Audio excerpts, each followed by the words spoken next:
How could we eat? Such a limited range of foods. How the hell could I be expected to live on only maybe 4 or 5 different foods? That's crazy. Have you ever been to a buffet?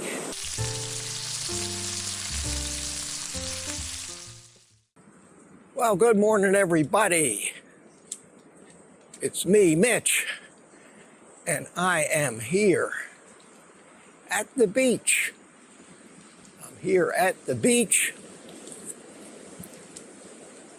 to see the waves caused by the storm, and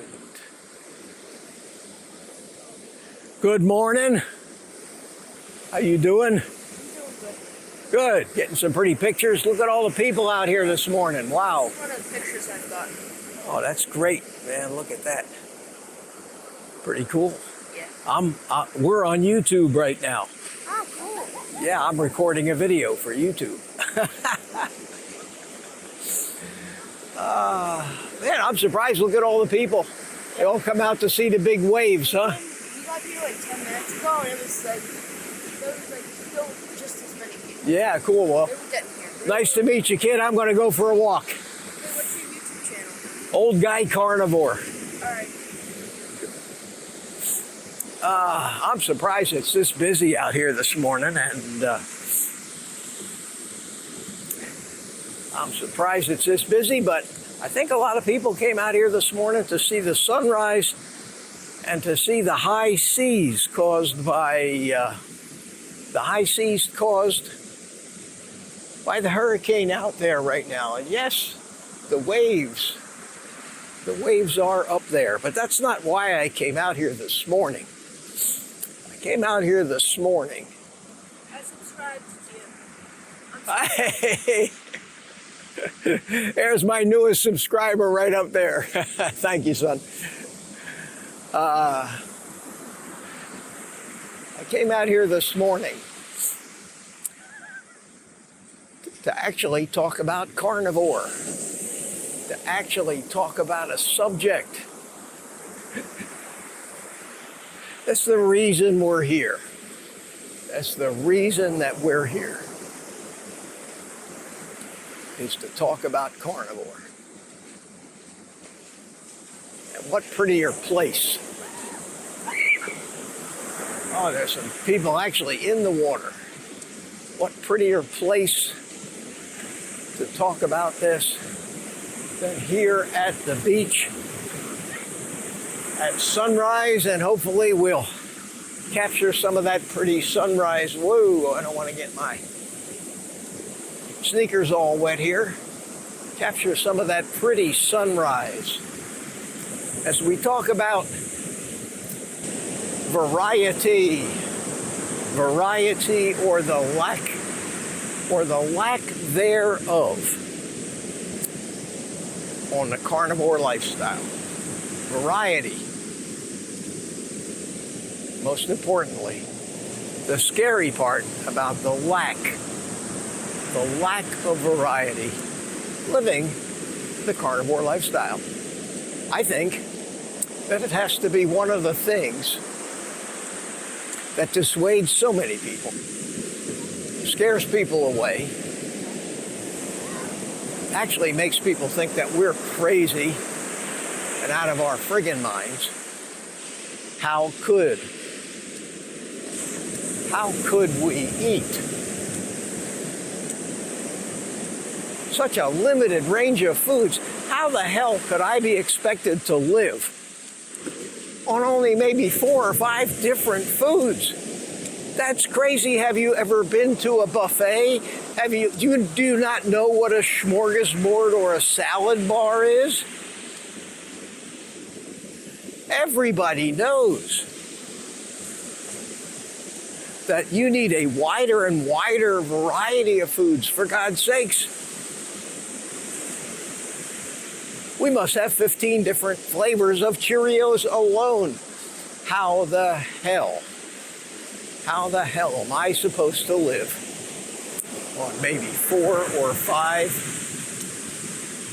different foods? How are you? Very well, thank It's you. trying to scare me in here with all this water. The answer actually is not that scary, but in order to actually realize it, you have to put your feet in the water. No pun intended. Now,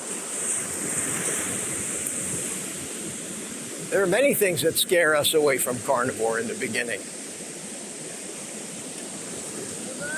How are you? Good, good morning. There are many things that scare us away from carnivore. Our addictions instill fear in us. How can we live without the sugar and all the foods that we're addicted to? How can we do that? How can we do that? Maybe I should turn this way so you can see the ocean behind my back. How do we do it? How do we participate in any entertainment? How are we going to do that? All of our entertainment revolves around food. What the hell is our social life going to be like? How? How am I going to live in the same house with all these other people who think I'm crazy and are going to be constantly stuffing their face in front of me with things I'm addicted to, triggering my addictions? How am I going to actually do that? Well, those are the tough questions. Until you face these questions, till you reconcile with yourself that your life's going to change, quite frankly, I think you're wasting your time. I think you're going to disrupt things, and before too long, you're going to be right back to the normal that you're used to.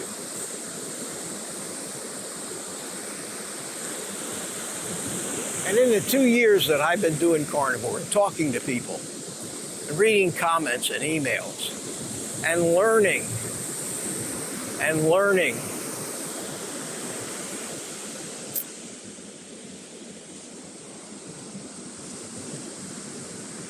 why it is that people can't stick to this and why it is that people fall off of this. These 2 or 3 things become the most common reasons. I can't overcome my addictions. I can't live with the people in my life that eat the stuff that I'm trying to get away from. The thought of such a limited variety of foods is too scary for me. It's just too scary for me to even start. I won't be able to do it. And then sometimes some brave individual says, "How the hell did you do it, Mitch?"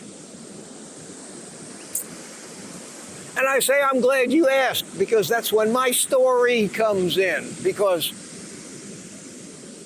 believe me, I used to love the buffets. The more different kinds of food, the better. Exploring different foods was what made travel exciting. It added so much to life. What the hell was life going to be like without all of this? For God's sakes. Are you telling me that I need to reduce eating to a biological imperative that doesn't have any pleasure component attached to it, like breathing or drinking water? I mean, those are the things of life: air, water, and nutrition. Why is it that the nutrition part is where we want to get all our life's pleasures and never give a second thought to the fact that we're breathing air and drinking water and really not gaining any entertainment or pleasure from it? Why is it that we're so focused on the food? And the reason is we got addicted to it. We got used to it over all those hundreds of thousands and millions of years.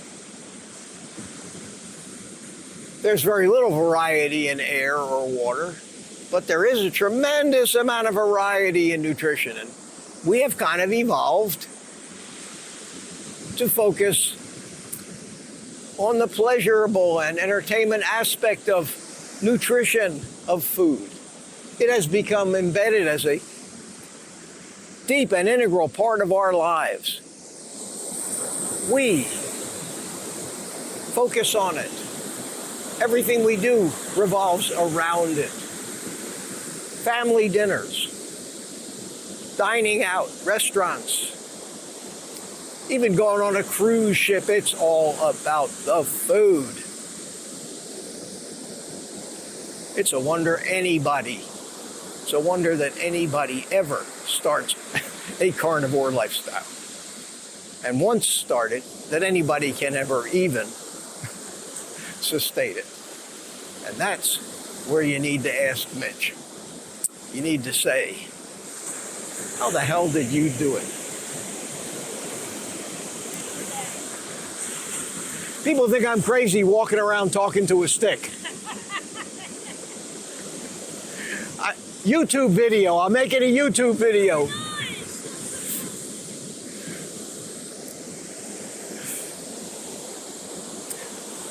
People think I'm crazy. How did you do it, Mitch? They say. And here's the answer. I didn't really consciously do anything. I started out, I decided I was going to limit the number of foods that I ate, and I thought, I can do this for a few weeks, I can do this for 30 days.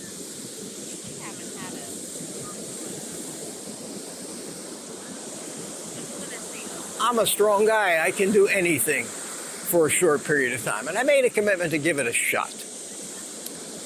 Got excited about it, I got excited about the potential results. And there comes the sun. That's what I've been waiting for. Look at that. Look at the sun coming up over the horizon.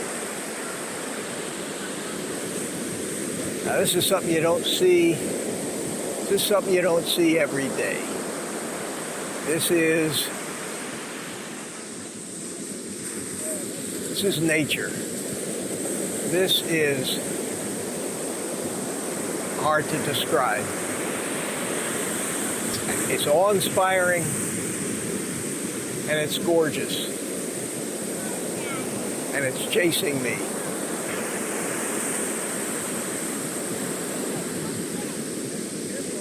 As far as sunrises go, I don't think they're going to get much prettier than this. Man, that's the prettiest sunrise I've seen in a long time, isn't it? Look at that. That's incredible. Yeah, that's a good one. That's a good one. We're here like every weekend just about. Oh, really? Oh, yeah. You know, Well, now that we were here every morning, literally, just to get her out. She loves the beach. oh, well, that's Good great. memories. That's great. School started, so now we can only come on the weekend. So, you say, Mitch, how did you do it? How were you able to adapt to that? And that's the magic. That's the magic. And that's the one thing that I'm trying to impart in this video, is that while you may think it's impossible, while you may think that you can't do it, that you can't live without this stuff. Can I get a selfie? Excuse me. Can I get a selfie with you? Sure. Oh. Sure. All right, I'll let you interrupt my YouTube video. All right, thanks, kid. Okay. So, man, I must be a star. Kid just came up and asked me for a selfie. How about that? The one thing that I want to tell you that I think you can count on that's going to take you by surprise, and it's going to be something you will not believe. And that is, as smart as you think you are, as much control as you think you have, you're going to find out that your body and your physiology and your subconscious mind is what's really calling the shots. And it's what's guiding you into those addictions, into those desires for variety. It is what controls us. And amazing things happen. Amazing things happen when you nourish it properly. You find your desires change. The things that bring you pleasure change. You find that you become incredibly satisfied with what you previously thought was too limiting a variety of foods. You will look forward to these few and small assortment of foods. You will be more satisfied by them. And magically and amazingly, your cravings, in a period of time as short as 1 month, will decrease to the point where you'll be able to control them. I never would have believed it.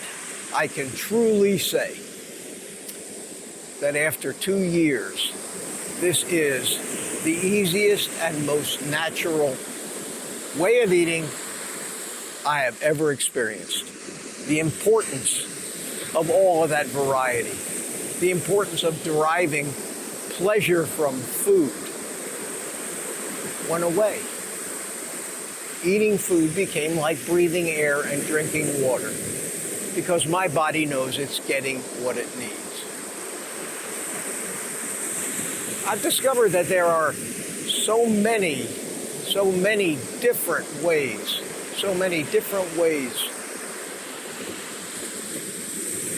and places to find pleasure, like this morning, that don't involve food. It does require some changes. It does require that you pull back a little from society in general. It's worth it. It's worth it in health. How you feel. Come to terms with that in your mind. Understand. It doesn't get harder with the lack of variety. It actually gets easier. And life becomes better and more pleasant. So, my friends, thanks for joining me out here at this beautiful sunrise this morning. The ocean is chasing me back inland.